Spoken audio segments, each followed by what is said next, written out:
it's taking a while. Hello, everyone. I think I'm live. Hi. Welcome to Pinot Night. Oh, I sent you a message, Cotty, and it didn't send. There you go. All right, everyone. How lovely to see you. Welcome to our little pose in between boxes. Welcome to Drinks with Kate International Pinot Night. How exciting. So we've already had a couple of things coming up. Hello, Paul and Roz, drinking 2015 Robinson from Moorooduc Estate. Hello, Craig. How's it going? Paul. So that's very interesting, Paul and Roz. Howdy, Craig. Cotty and John are drinking a Pinot Robinson Estate Pinot. Pinot Estate Robinson Pinot 2016. Sorry, it's been a long week already. Which is awesome because we can talk about that. And we can talk about the Robinson Vineyard, which I think is very exciting. Rob and Deb are drinking Pimpernel Vineyard Pinot 1 from the Yarra Valley. I have gone fairly conventionally. Hello, Polly. Polly's just come back from her walk and she's saying hello. Say hello to people, Paul. She's very muddy. There she is. Peter and Karen are drinking some Stonia. Oh, Shell, Paringa from 2018. So I have got, hello, Angela and Simon. How are you going? Wimmera 2021 Pinot. Where is Rumba Rumba, Angela? Sounds very exotic and very like you to bring something I've never heard of. Oh, Tumbarumba. I know where Tumbarumba is. It's okay. Excellent. Tapping Up a Foggy Hill 2019. So I've got the old favourite, the McIntyre Pinot Noir. Sorry, the Moorooduc Estate McIntyre Pinot Noir 2018. Craig is drinking Domaine de la Romanie. Which Grand Cru, though, Craig, are you drinking? 2016 Domaine de la Romanie Conti Grand Cru. I'm not sure if I believe you, Craig. Can you send me a photograph? And I'm also going to be drinking Burgundy too, but it's not quite as fancy as a Domaine de la Romanie Conti Grand Cru 2016. It's a Moray Saint-Denis Village wine from 2018 from Domaine Arlo. So we're going to do a little compare and contrast. I've got a few people here. Well, Jill and Richard and Peter. So why not open two Pinots? It's International Pinot Noir day. Every day is International Pinot Noir Day, surely. So I thought I'd better go international. And I could have gone New Zealand. I could have gone American. But then Dad said, hey, would you like to open some Burgundy? I went, sure, why not? So let's do the Moorooduc Estate in there.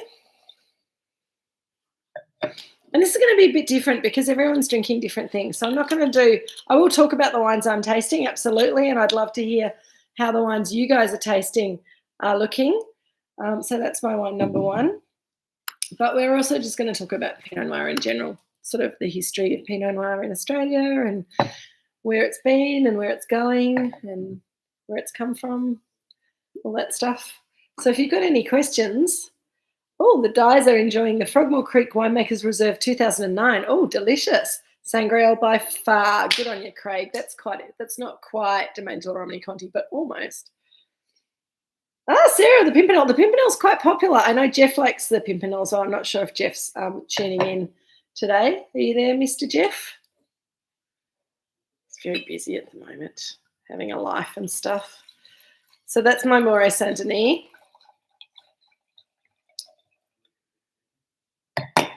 Also from 2018. So just so we're all on the same page. That's my first wine. That's my second wine that I'm looking at, just in case you're wanting to source either of them later. I crack myself up sometimes. How's everyone's week been? So Pinot Noir. Look at that, already two quite different colours. The Moorooduc's much paler and more translucent. The Arlo, what did I say it was? It wasn't Chambord, was it? No, Moray Saint-Denis. He gave me a couple of options. I can't keep forgetting which one I chose. The Moray Saint-Denis is much darker, much denser in colour. So I'll just let those open up in the glass a little bit. Shell, what's long? I've missed something. The week has been long. Thank you. I forget. See, my week's been long. I forget what I've said 2 seconds after I've said it. So you have to excuse me. Let me tell you about my week. I had a whole heap of trees cut down and pruned at my house one day this week, earlier this week. And then I had the guy come to check my gas heater, which was sort of, playing up a little bit. And he's like, it's getting a bit old, but, let's see how it goes. It hasn't worked since he left. So I'm now getting someone in to have a look and to tell me about other options of putting in electrical heating and reverse cycle to be more environmentally friendly. And if they can do that, I'm going to do it. But my house is really cold at the moment, so I might give in and get him to come back and rewire it. So I'm relying on an open fire at home and a couple of portable heaters. It's not a lot of fun. Getting to bed early, though, I can tell you that. I've been up in town a couple of times this week, which has been great. Been out selling wine, and it's just very nice to be back here. So I apologise for my tardiness and my slackness with emails this week. I will get myself organised for the next box and be much more organised. Hello, Jeff. How you going? Hope you're not too lonely. I think Sue's left you for warmer climes, hasn't she, now? But good to see you. I hope. What are you drinking Pinot-wise, Jeff? So yeah, the days are getting longer. I've been waking up when it gets light outside, and it was 6:45 this morning when I woke up, and it was perfectly light outside, which is like, hello, Barry, lovely to see you. And it's still light outside now. I'm just going to turn you around a little bit and get all my glasses out of the way. Hang on. I never check to see if the house is clean before I turn you around. But look, the sun hasn't set yet. It's just going down. So the days are getting longer. It's supposed to be warm this weekend. 18 degrees, I think, on Sunday. So it feels like spring is coming. Also, the Chardonnay vineyard has started budding. Some people might have seen my Instagram post for Moorooduc yesterday. The Chardonnay vineyard has officially started budding. So, you just missed him, Peter and Karen. He's up there. He jumped about 3 minutes before we came on air. He was umming and ahhing about it for quite a while, and I thought we might get it today, but no, we missed him. So maybe next week. Could be just that little bit of extra time he needs. Paul and Roz are in shorts and T-shirts. Thanks very much. It's absolutely freezing here this week. Absolutely freezing. Okay, Craig wants to talk about the wine. Absolutely fair enough. The by far is really smooth compared to the duck savoury notes. You're not too far away from each other, winemaking or terroir. Hello, Jack and Zach and Hannah. Atarangi Pinot Noir 2014. Now, that's very interesting. Dad has a bottle of Atarangi in the glass room that I think he's thinking about opening at some stage. It's a little bit older than that, but I do love their wines. The 2014 blueberry and cherry. Okay, so let me take Craig's question or comment to start off with. By far. Now, Craig, what vintage are you drinking again? Let me just go back. So 2019. Okay, so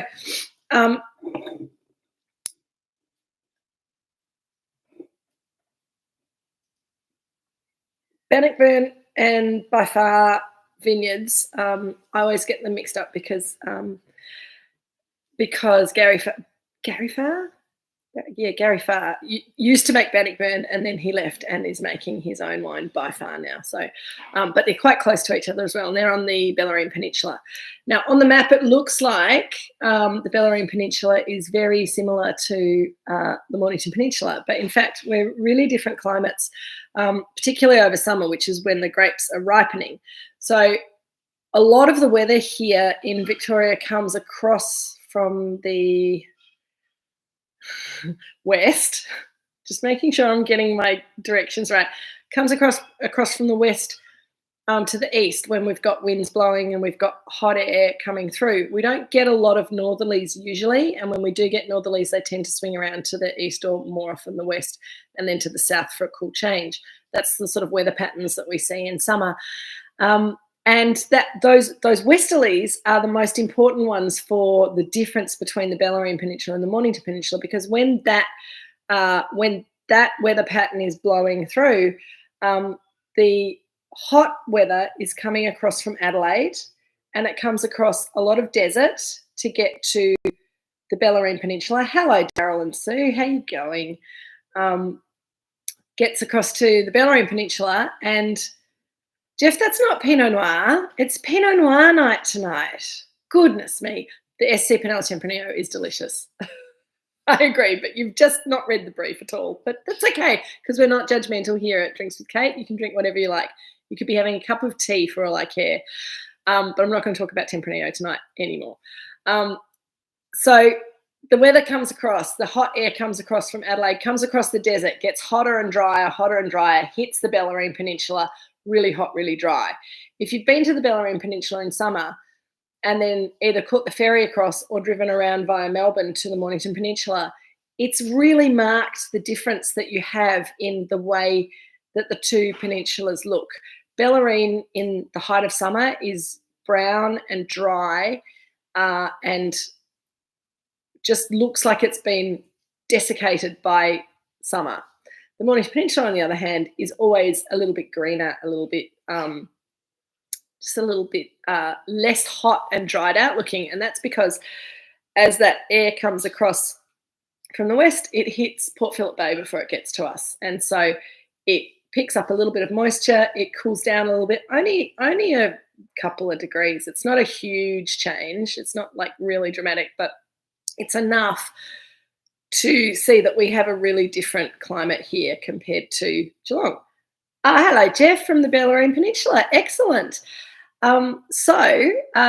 What we see as a result, and Jeff, please feel free to agree or disagree with me on that, but we see as a result the Pinot Noirs from Bellarine often have less of that kind of cherry fruit in the mid-palate. They have the lovely kind of, they have more sort of, for me, it's like a red plum, a little bit of strawberry, but then there's some darker fruit, but it's not that sort of juicy cherry that you get on the Mornington Peninsula. It's more sort of berry fruits.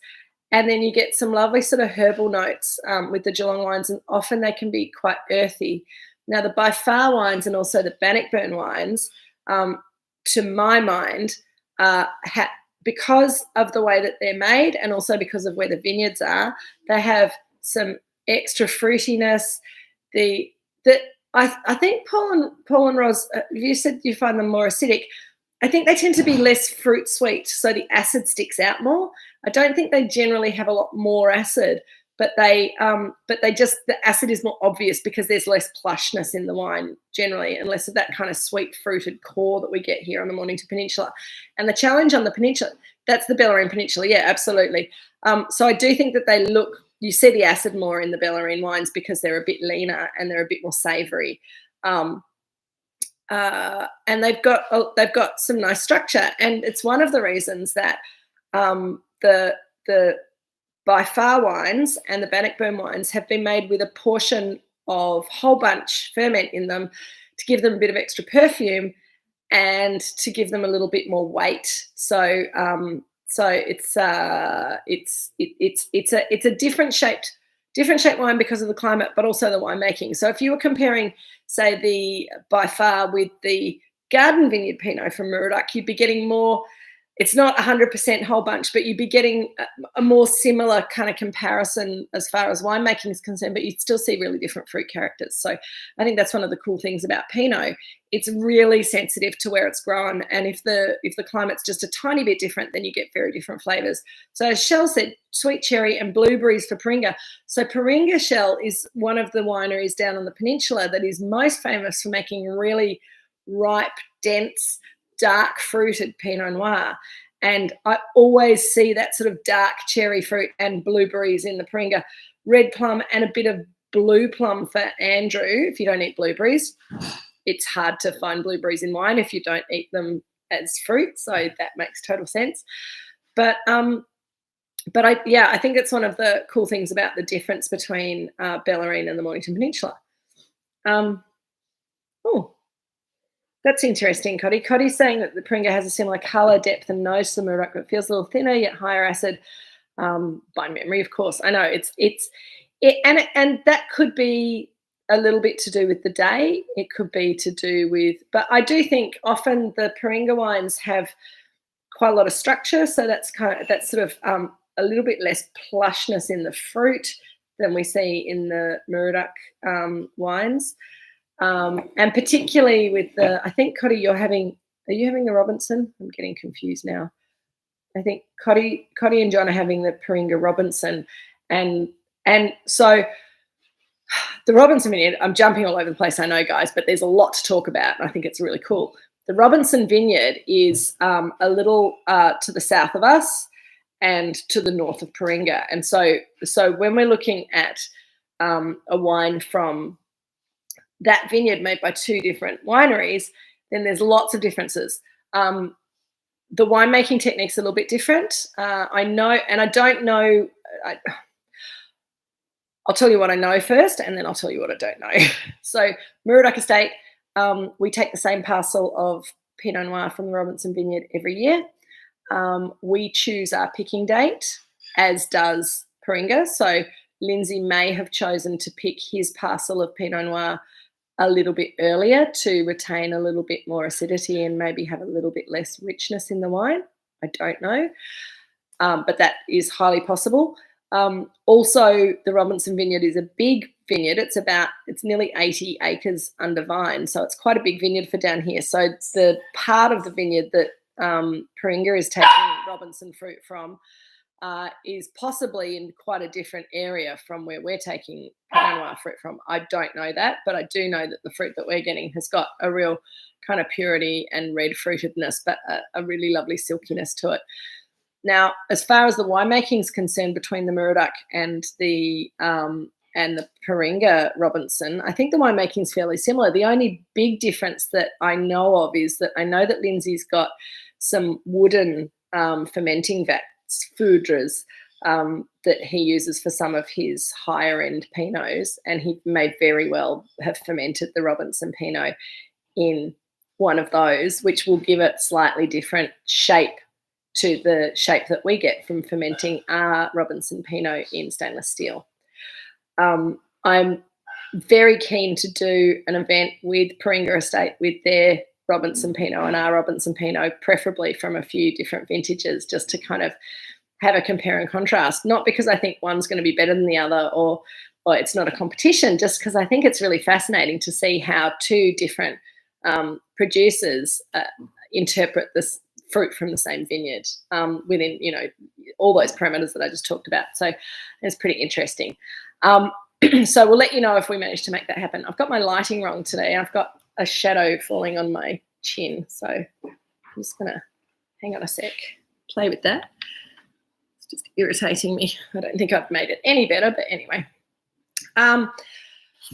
So what next? It is a good tasting idea, isn't it, Rob and Deb? At the very least, we can do it with Drinks with Kate, but it'd be nice to do it at a dinner with a few vintages rather than just having a couple of bottles open in our living rooms. We could do both, maybe. I'll talk to Lindsay, see how much of the Robinson he's got. So, Craig, have you had any Oregon Pinots? Are they worth the hype? So, yes, I have. Oregon Pinots can be very good. All American wine in Australia is really expensive because the exchange rate is almost always terrible for us, and they're hard to, the cost of importing them and stuff. Okay, Pete. Pete's just come over for a little bit of Burgundy. He's very familiar with the Moorooduc Estate, but he hasn't had the Burgundy before. Yeah, Peter and Karen, Elk Cove is really nice as an Oregon Pinot. There's quite a few good Oregon Pinots that come into Australia. I think that My only criticism of some of the Oregon Pinots is that they can be a little, because it's still quite a new wine region for most people. They do sometimes tend to be a little simple for the price, because you're going to be paying $50 plus for an entry-level bottle because of the importing issues and all that kind of thing. And maybe compared to some of the best Aussie wines, some of the best Oregon wines are delicious, but maybe we don't get to see them, and maybe they're a bit inflated in price is probably the only thing that I'd say. Dad went to the Oregon Pinot Noir Festival a few years ago, and he thought that was pretty interesting. I had a question, Dad, from Craig about Oregon Pinots. Are they worth the hype? You went to the festival. What do you reckon? I think there's some very good wines from Oregon. I think they tend to be quite expensive. Yeah, I said that. Yeah, particularly, I think maybe go to Oregon and drink some Oregon Pinot in Oregon rather than trying to explore it here. You'll have a lovely trip, and the wines will be much more affordable over there. Although they are still quite expensive, because Americans, particularly in California and Oregon now, Californian Pinots are more expensive than Oregon Pinots in general, but the Oregon Pinots are creeping up as well. There you go, Richard. Nareem is saying the Frogmore. Is that a Tassie? That's a Tassie wine, isn't it? Still has big fruit and soft tannins. I think it was a hot vintage. Often those Tassie vineyards have very similar. Trying the wine with cherry bourbon barbecue sauce from a local chili festival. I'm not sure if I endorse that, but I'm glad that it's wonderful. I'm glad it sounds a little bit, that barbecue sauce sounds a little intense for most Pinots, but hey, whatever floats your boat sounds good. I'll give it a go one day. I always like people's new suggestions for me. Barry asked, what was the 2015 vintage weather like? Barry, I can't think back that far. 2015, Dad, was actually 2015 and 2016 were a really interesting pair for us here on the Mornington Peninsula. 15 was a little cooler and quite elegant, but had really beautiful pure fruit. 16 was a little bit warmer and made slightly plusher, bigger, riper wines, but still with some really nice balance and softness. So 15 we thought was a pretty exciting vintage down here at Moorooduc, and a lot of people were really happy with 15. Is that right, Dad? Yeah. Pure fruit, high acid, very focused wines, but they're probably the 15s now. And did I have a 15 recently? Did we open a 15 garden vineyard the other day, or was that a 16? 16. The 15s are probably maybe slightly longer lasting wines than the 16s. 15, very kind of classic structure, good tannins, high acid, bit more red fruit maybe than in some of the warmer years. So, yeah. Yeah, the 2015 Robinson that Paul and Roz are drinking, really full-bodied, structured, but not a big nose. You love it. Great, excellent. I think that, oh, my God, you guys. 15's, yeah, maybe a little more astringent, Barry, sort of, when you're eating cherries, and cherries that are grown in a cooler season will have a little bit more tanginess to them, but maybe more intense flavour, whereas if they're grown in a warmer season, they'll be bigger and juicier and sweeter, but maybe won't have quite as much, quite as fine flavour intensity, if that makes sense. I just realised I hadn't had a sip of wine yet. The Moorooduc Estate 2018 Pinot Noir is looking delicious. You'll be pleased to know. I know we've had it very recently. I just thought it was a good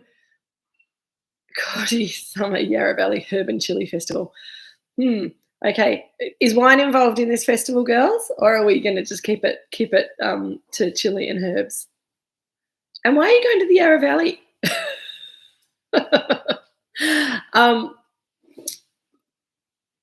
2018 Estate Pinot Noir, I decided to just open that tonight as my base entry kind of, Pinot Noir wine to talk about. partly because we did it's okay, Cody, it's okay, Shell.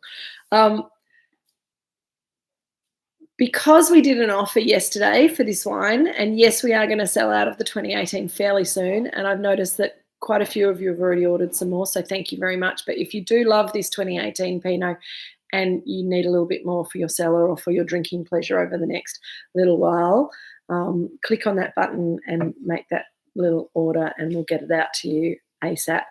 But yes, I love this 2018 Pinot from Moorooduc Estate, because 2018 was a real Goldilocks vintage. Everything happened at the right time. It wasn't too hot, it wasn't too cold, it was just right. So lovely black cherry fruit, a little bit of red cherry, surrounded by those lovely spicy characters that I always talk about with Moorooduc Estate. There's some star anise, there's some cinnamon, there's a little bit of pomegranate in there that's making it nice and tangy. There's also some dried herbs, some wild thyme, some oregano, a little bit of sage coming out there. It's just really classic, lovely, and that lovely plushness. And I think, and Craig, I am going to answer your question, I promise. But I think that the really cool thing about Pinot Noir, and particularly Pinot Noir today, as compared to let's talk about Australian Pinot Noir, let's talk about the Mornington Peninsula, because that's where I am at least. But today, Mornington Peninsula Pinot Noir should be better than it's ever been before, because we have 40 years of experience down here. Dad's been making Pinot here for 34 years, 33, more than 30 years anyway. Our vines have significant age and they've been in the ground, so they've got good deep root systems and they're comfortable where they are. We understand the climate, we understand the sites, and we understand how to treat the grapes. So when they're ripe, when we've left them on for too long, when we haven't left them on for long enough, we're getting much better at picking them at exactly the right time.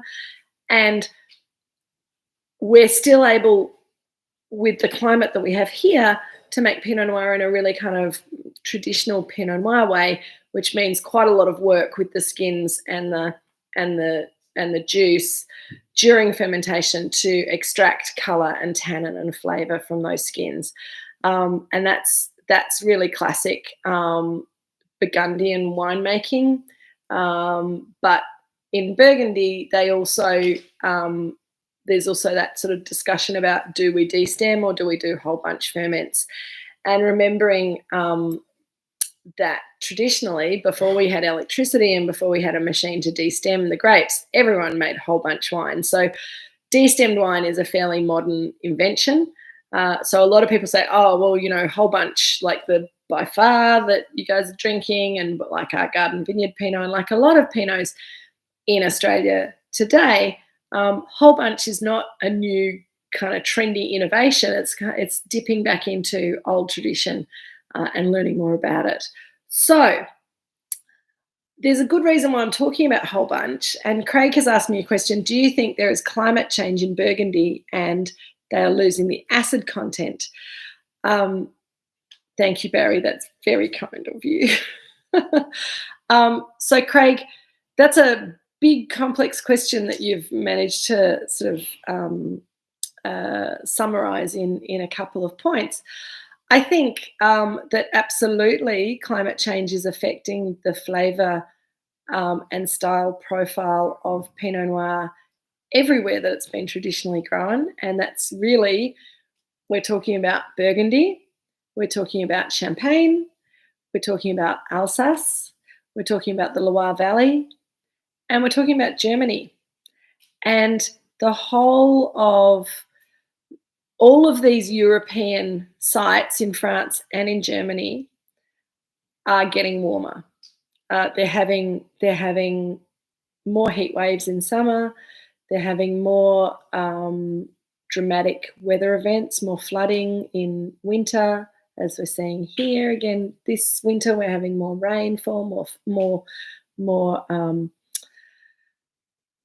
more dramatic kind of weather happening at all extremes. And I think that at the moment in Burgundy, climate change has been mostly helpful to the quality of the wine being made there. And what I mean by that is that with the slightly warmer climate, the practice in Burgundy that was quite normal 20, 30, 40 years ago, which is chaptalization, adding sugar to the must to increase the alcohol level of the wine to give it a bit more body and a bit more weight, doesn't have to happen anymore. And I get a lot of people when I go to the UK in particular to sell our wine, because a lot of UK wine buyers have been used to dealing with Burgundy, and then they've got all these New World Pinot Noir producers who come along saying, taste my Pinot, it's great. And they're a bit suspicious of us still. And the first thing they'll do when I come to a tasting and they look at our bottle, they don't look at the front label, they turn it around and look at the back label, and the first thing they look at is the alcohol level. And they go, ooh, 13.5%, that's pretty high for Pinot. And I say, have you looked at a bottle of Burgundy recently? This is a 2018 Burgundy. It's a village wine, so it's not a Premier Cru or Grand Cru, and Premier Cru and Grand Cru tend to be a little riper in style often than these guys. And, oh, goodness, it's 13.5%. It's exactly the same. So that's not what people expect from Burgundy. People still think that Burgundy is 12.5%, and it's just not. That hasn't been for a couple of decades. It's been creeping up. And so, yes, to a certain extent, Craig, Burgundy is less tangy than it used to be because it's riper than it used to be. It still has plenty of natural acidity in most years. It still has plenty of structure from good producers, but Burgundian winemakers are starting to have to learn about how to use a pH meter, and they're starting to learn about how in a hot year they might have to adjust the acid a little bit to keep the wine stable. And I think what we're seeing now, it's not so much a problem of there not being enough acid in Burgundy, but there's more and more Burgundies that, because the pHs are going up, as the grapes are getting riper, as the climate's getting warmer, people who don't have the skills to adjust the must to get the pH lower are much more susceptible to spoilage yeasts like Brettanomyces. And so we're seeing more Brettanomyces in more modern Burgundy than we've ever seen before. And it's just about understanding the science behind the winemaking, whereas in the past, and this is, a lot of people go, oh, you Australians, you always talk about science of winemaking, whereas Burgundy is just makes perfect wine because it's in the perfect place. That was certainly the case in the past, that people just didn't grow grapes where the wine didn't make beautiful wine.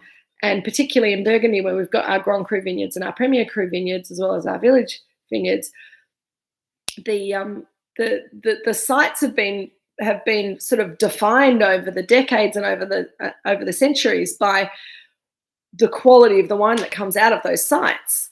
So you don't need to, if you don't need to have science to adjust must to make really high quality wine, then you need to find exactly the right spot where you don't have to adjust it, if that makes sense. And if that spot's changing, which they are, then you either have to change where you're growing the grapes, which would be a huge shake-up for somewhere like Burgundy because those sites have been defined for such a long time. But there are a lot of young Burgundy winemakers who are learning a few bits of modern winemaking, which is helping them to make beautiful wine under new circumstances. Right, you guys have all been talking while I've been crapping on about Burgundy. I'm just going to have a sip of some Burgundy to wet my whistle. Much more savoury, earthy, there's a bit of kind of forest floor, leaf mould kind of character, but there's a lovely sort of wild strawberry, wild raspberry kind of a fruit note there. It's almost like, and there's a little bit of kind of cherry compote or something in there. It's quite a rich wine. Lovely tannins, really great acid, Craig. No problem there. Quite tangy, still very young, delicious, very different shape from the Moorooduc wine. Let me have a look at what people are saying. No Brettanomyces here. Lovely, clean wine. So, it's not the end of the world for France. And Barry, some French people have rested on their laurels over the centuries, but a lot of really high quality French producers are now learning. Some of them are adapting and some of them aren't, and we'll just see what happens. It'll be really interesting. Okay, I'm not going to bother reading out the Moorooduc praise because I know you all love Moorooduc, and I'm very glad to hear it. And we'll be back to Moorooduc properly next week.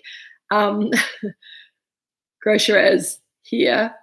Climate change here means we can grow Shiraz. Great effect. Yes, Barry, I think there's more quality Shiraz coming out of the Mornington Peninsula today than there has been ever in the past. And I know that I've told you all a very badly kept secret that we are toying with the idea of Nebbiolo down here, which makes most people kind of roll their eyes and gasp and think we're ridiculous. But I do think that slightly warmer climate and that longer ripening period could work really well. I think we're still a great region for growing Pinot Noir, but we do have to keep an eye on things. And one of the lovely things for us here at Moorooduc is that we don't have to irrigate our vineyard. So that's one of the big problems with things drying out and things getting hotter, is that often plants need more water given to them to keep them functioning. And our vines have got all the water they need down in the ground. So they're doing very well. We don't rest on our laurels. That's right, Barry. Oh, Barry, you're so sweet. I'm glad you like the Shiraz on stalks. And we've got Jeremy and I have been working on a new label for a new experimental wine that we'll be releasing to you guys at some time in the not too distant future, which will be super fun. But I'm not going to tell you about that. Pinot and Karen, fluffy super effect whereby you get used to drinking a certain vineyard, so it brings back all the good times here. That's correct. I think you're right, and I think also Alison's mentioned that the backstory helps, and it's one of the things that I think has been really awesome about these sessions is that we get to hang out and chat about the wine for 30, 40, 45, 50 minutes when we get carried away. And it's a really different experience from just, tasting a wine and going, oh, here's the information on the wine. Let's move on to the next wine. So I think that's really good. Your fluffy slipper effect, Peter and Karen, I could also, there's another thing that that gets talked about in the wine industry, and that's called a cellar palate. And if you thought I was being Machiavellian, you could suggest that I'm creating a whole army of people with a cellar palate for Moorooduc, because I feed it to you every week, and then you like it better than anything else. I don't think that's the case. I hope you're drinking other wines in between times, but if you're drinking Moorooduc Estate and loving it the most, let's just stick with that being a really good thing. I think also it does bring up the question again that down the track, if you guys would be interested in doing a 6-pack of non-Moorooduc wines, for example, and just getting a whole lot of wines from friends and both here and abroad, put something together that we go on a little holiday from Moorooduc Estate Wines for a pack, or have a couple of guest wines in the next pack after this one. So do let me know if you're interested in doing a bit more of that stuff too, because I do think it is. I think it's good to do doing bits and pieces. Thank you, Angela. My acting skills. Okay, Barry's going to start an international that's true. Hunter Valley Shiraz, yeah, terrific. So we should maybe do a Shiraz comparison. We should do some other Pinot Noirs. There's lots of things we should do. So our next pack of wine is all Moorooduc Estate wine, and we got lots of exciting things.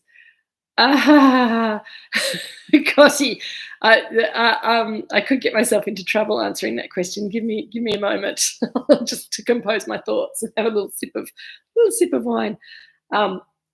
Languedoc. We could do a pack of French wine.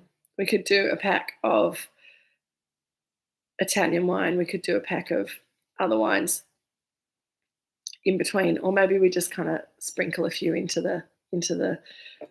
amongst the Moorooduc Estate wines. So Cotty has asked, just curious, do people making pet nat wines adjust the pH? Is that why some are awful?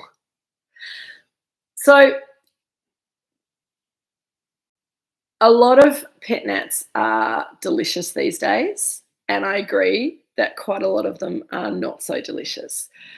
Pet nat is short for pétillant naturel, which means naturally sparkling. And the winemaking technique has been borrowed from the ancient method of making sparkling wine, which is basically bottling wine partway through its fermentation and hoping that you've picked the right time to bottle it so that it doesn't explode the bottle by creating too much pressure, or doesn't stop the ferment so that you've got a sweet, not fizzy wine. So pet nat is just basically grape juice, and it's the easiest kind of wine to make, really, because you get some grapes. So most people who make pet nat, there are some people who grow their own grapes, have their own vineyard, make pet nat, but most people who make pet nat tend to be sommeliers or people who are interested in wine but don't have their own vineyard and their own winery, and they want to make something quick and easy and that's going to be inexpensive to make and quick to sell. And it's become a really trendy style of wine. So you get some grapes, you squash the grapes, you take the juice, and you might clarify it or you might not, depending on your philosophy. Also, it's worth mentioning that pet nat is often made by people who are in the natural wine movement, which means no playing around, no additions. If you're being the true natural wine movement is no additions, no sulfur, no acid adjustments, no yeast, and a lot of people who call their wines natural wines don't adhere that strongly to it because I was going to say something. Anyway, there aren't any hard and fast rules about it, but the idea is that natural wine is just grape juice allowed to ferment and become the wine that it wants to become, with very little quality control often. You squash the grapes, you start fermenting them in usually a stainless steel or concrete or plastic bucket, whatever, and then it gets put into a bottle and sealed with a crown seal partway through fermentation. And that's why pet nat, you never know quite how fizzy it's going to be. You never know how sweet or dry it's going to be, depending on the producer and depending on the batch. It changes all the time. You never know how clean or dirty it's going to be. And what I mean by that is that because we're not adding anything to the must, then you can have, and because the ferment's being finished in the bottle, there's no way of checking to see if you've had Brettanomyces in there. There's no way of checking if it's volatile. There's no way of checking if there are any faults in there. And because of the sort of hands-off approach to winemaking, the faults are given more of a chance to develop. They're less controlled. So, oh my gosh, uncommercial. Yes, that could be one of the words I was looking for, Anne. Thank you. So there are a few people who make really good pet nat. I've had a few that are clean and fresh and fruity, but they're all just kind of simple, fizzy, fermented fruit juice. A lot of them will have sediment in the bottom because the yeast that is finishing the ferment has died, and they're unfiltered because you don't want to muck around with the wine by filtering it. But they also haven't been settled out before they were bottled. So then those solids are in the bottle. It's why they're cloudy. It's why they're unpredictable. And I think that's probably the best word to describe pet nats. They're unpredictable. And if you find one that you like, buy it and drink it. As Jeff says, they go off really quickly because they've got no preservatives. Drink ones that are made closer to you rather than ones that have been sent from the other side of the world, because it means they'll be fresher. And if you like them, that's fine. But understand that they are the cheapest and easiest way to make wine. So don't ever compare them to champagne, because champagne is sort of the opposite as far as the sparkling wine is concerned. It takes years and years to make champagne and a lot of quality control along the way. And if you like pet nat better than champagne, that's okay as well. You'll save a lot of money that way, and you'll get lots of bottles with very cool labels on them. That's enough about pet nat. I don't know why we got onto that quite so much. Oh, yes, Cotty, that was your fault. Paul and Roz have voted for Languedoc.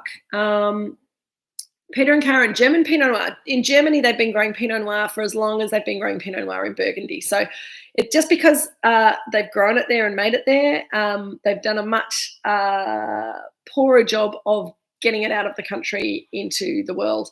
And that's partly because Germans are very enthusiastic consumers of their own wines, whereas the French tend not to drink expensive.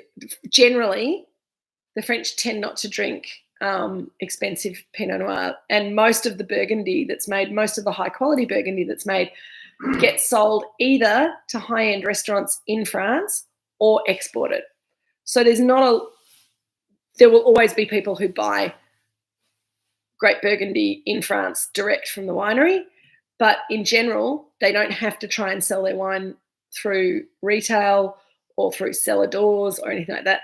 They allocate it to half of the people who want it, and then it's all gone, and everyone else has to miss out. So Burgundy is one of those phenomena in the world of marketing that you just really, as long as you make a decent one, you don't need to do too much work. You just need to allocate it out to the right people, and then you can go on holiday for the rest of the year. It's not quite true, but it is. There's more demand for Burgundy than supply is probably the best way of putting it. Barry, in relation to Pinot Noir, is there anything in Italy that goes close to this variety? They grow Pinot Noir in Italy as well, mostly up in Alto Adige. It's different again. It's kind of soft, but it can be very nice. In fact, did we have the Franz Haas Pinot Noir together, or did we just have his Gris? I can't remember if a couple of years ago we did. Anyway, it doesn't matter. I think that Nebbiolo sometimes has some of the perfume and elegance of Pinot Noir, but it has much stronger tannin and acid structure, so not that similar. It's probably the closest thing though, Barry. Maybe Dolcetto, but it's sort of usually darker and richer. Alison, I'm completely with you on natural wine. I keep trying them, but only when they're recommended by people that I trust, and often I'm still disappointed. So there you go. Now I've run out of what. Okay. Craig had a great pet nat on my fish and chips. That reminds me of the time, Angela, of when you made kombucha and it turned into vinegar. It was the best, one of the best, and you gave me some. It was one of the nicest vinegars I've ever used. It's terrific. So we can always find something to do with these products. What did Peter say? Pet nat. Pet is French for fart. It is actually, absolutely. Petit is to fart in French.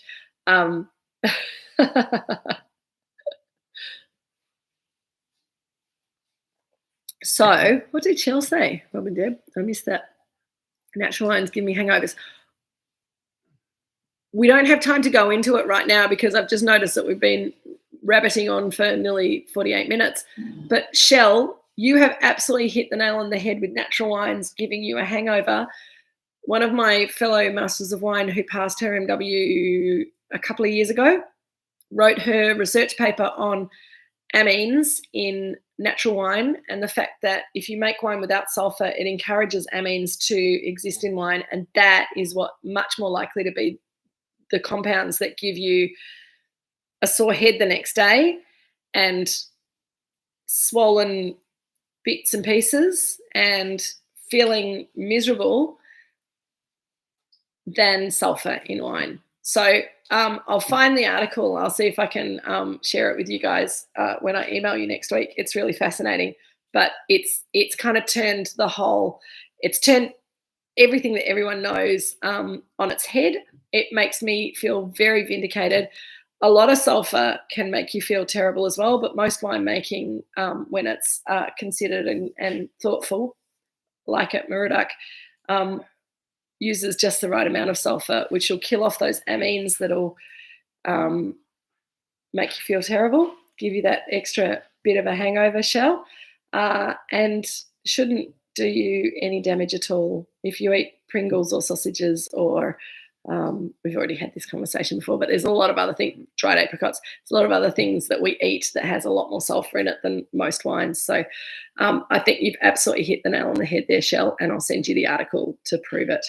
Now I've missed everyone's comments. And Les Boules, very cloudy, tasted like wax on orange peel. Sounds delicious. Let's not do a pet nat or natural wine tasting together, okay? Let's go back to Moorooduc next week. Spätburgunder is the German name for Pinot Noir, correct, Craig? And it's not the sexiest word, but when you kind of get into your German words, it's quite fun to say Spätburgunder along with everything else.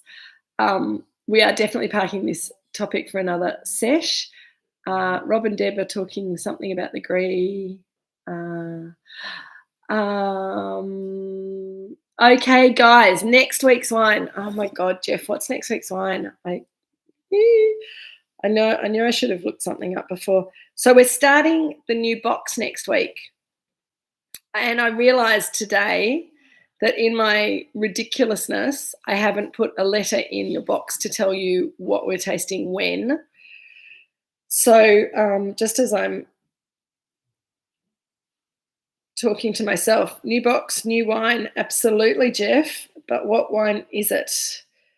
It is it the new Chardonnay that we thought we'd do first of all? Sorry, guys, I'm just scrolling. Very bad television. I know. Drinks with Kate Pack 5. Here we go. 2018 Estate Pinot Gris. Rob and Deb said the Gris like ages ago. Is that why? Is that why you said the Gris? Next week we are doing. You got the wines, so the app's good. Yeah, this is box 5, Paul and Roz. It's on the shop now. I sent out the link last week. The Frans House Pinot Gris. Oh, thank you, Rob and Deb. Yep, cool. I thought we might have done the Pinot previously, but anyway, time for that. That was something else. Next week, box 5. If you haven't ordered it yet, get your order in. It's a great box. I'll tell you what's in it.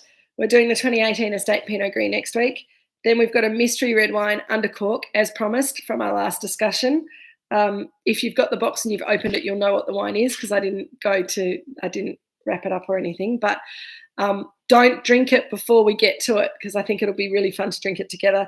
Hopefully, I haven't sent out any wines that have corked, but 2014 Estate Pinot Gris is week 3.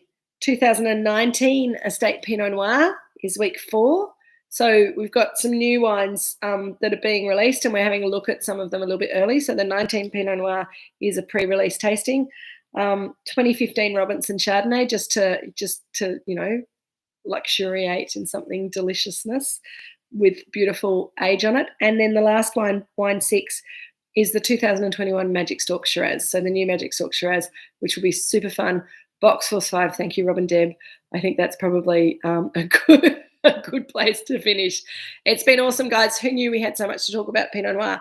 I didn't tell you half the stuff I'd planned to tell you. But we talked about a lot of Pet Nat, far too much. Get your box organised. Pete's delivering in Melbourne again next Wednesday. It's box 5, Craig, but there's 6 wines in it, I think. Now I'm confused. Anyway, it's all too hard. I'm going to have some more Pinot Noir. I'm going to see you all next week. I'm seeing a couple of Sydney folk on Tuesday. Really looking forward to that. I'll see everyone else on Thursday. I'll still be in Sydney, and you'll get to meet the guys who sell our wine in Sydney on Thursday with the new Pinot Gris. Be so much fun. Far too much Pet Nat talk. Thank you, Shell. That is all. Good night, everyone. Have an awesome night. Love yous all.